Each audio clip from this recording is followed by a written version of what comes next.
ইনি আমার চিরস্থায়ী বন্দোবস্তের রোগী। মানে দুনিয়া যা কিছুই ঘটুক তিনি আমাকেই দেখাবেন। বছরে 2 কি 3 বার আসেন।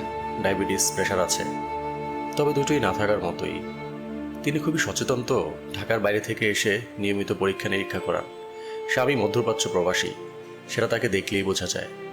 তার ঝলমলে বোরখায় সোনার গহনার ঝলকানিতেও বোঝা যায়। এমনিতেই দারুণ রূপসী, একহারা গড়ন, গায়ের রংটিও একেবারে সোনার বরং যাকে বলে। খুব স্বামী সোহাগীও বটে। স্বামী খুব রাগী, কিন্তু তাকে খুবই ভালোবাসেন, যত্নও নেন। শ্বশুরবাড়ির কাছেই নিজের বাড়ি হয়েছে। খুব ভরভরন্ত সংসার। বড় ছেলেটি বছর 15, আর 2 যমজ কন্যা বছর 12।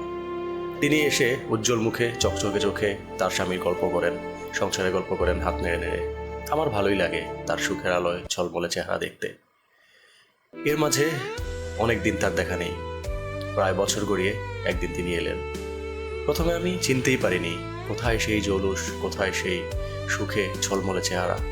শুকিয়ে যেন কাঠ হয়ে গেছেন। চোখের তলায় বিনিদ্রার ধোয়াটে কালি। সে সোনার গহনাও নেই, সোনার বর্ণও যেন কেমন লালচে মেরে গেছে। আমি আমার অবাক ভাব গোপন করে স্বাভাবিকভাবে জিজ্ঞেস করলাম তার কুশল সংবাদ। সে এক বিশাল ইতিহাস।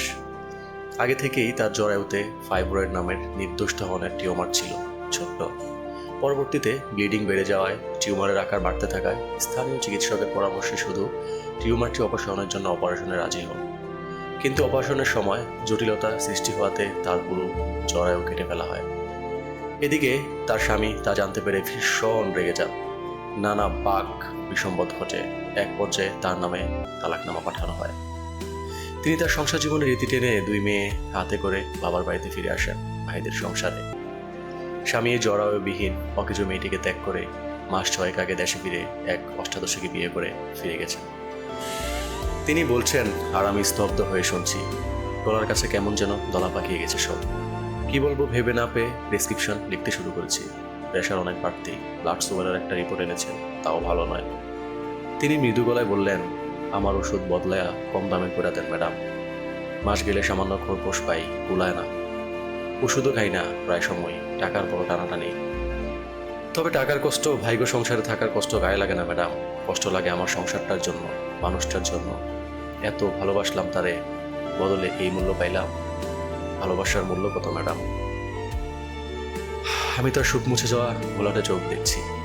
বাঁশির মতো নাকে তারার ফুলের মতো ফুটে থাকা হীরার নাকছুবড়ির বদলে চোখ থেকে গড়িয়ে নামা হীরককুচির মতো অশ্রুবিন্দু দেখেছি। ভাবছি মনে মনে, আসলে ভালোবাসার মূল্য কত? একটা জরায়ুর সমান, নাকি আরও কম? ভালোবাসার মূল্য আসলে কত জানবার বড় ইচ্ছে আমার।